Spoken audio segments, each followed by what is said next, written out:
Anche la politica è chimica e le dimissioni di Giorgio Orsoni sono l'elemento esplosivo che innesca una serie incontrollata di reazioni a catena. Nel tempo nessuno può prevedere a cosa porteranno. Oggi siamo alla prima fase, quella che scientificamente si può definire di espansione istantanea delle polemiche. A cominciare dal PD, il principale partito che abita il Consiglio Comunale di Cafarsetti. Con il blitz delle fiamme gialle di 9 giorni fa il PD aveva preso le distanze da quello stesso sindaco sostenuto in campagna elettorale. Ieri, revocati gli arresti domiciliari, è stato invece Orsoni a prendere le distanze dal PD.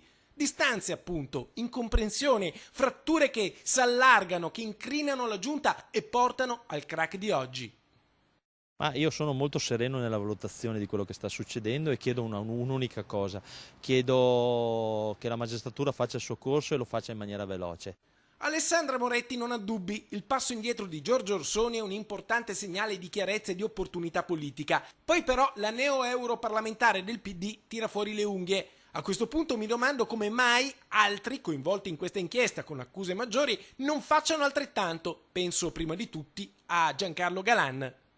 Lapidario l'ex sindaco di Venezia, Massimo Cacciari, che sulle dimissioni di Giorgio Orsoni usa 3 parole: una saggia decisione. E sulla pulizia interna al PD da parte di Matteo Renzi avverte: i segretari hanno anche il compito di fare pulizia, l'importante è che agiscano dove è necessario. Noi abbiamo la necessità come Partito Democratico a tutti i livelli di ristabilire i principi delle responsabilità e di farlo al più presto. Insomma, poche luci in una vicenda con molte ombre, lati oscuri come il futuro del partito che adesso deve guardarsi allo specchio e trovare le pecche, gli errori, ricostruire, anzi ristrutturare i muri caduti, chiudere le crepe, ridar tinta alla facciata. Chi ha sbagliato deve pagare e io devo aggiungere anche che sarebbe auspicabile che in parte ci siano anche un ritorno indietro delle risorse pubbliche che sono state spese in maniera non corretta.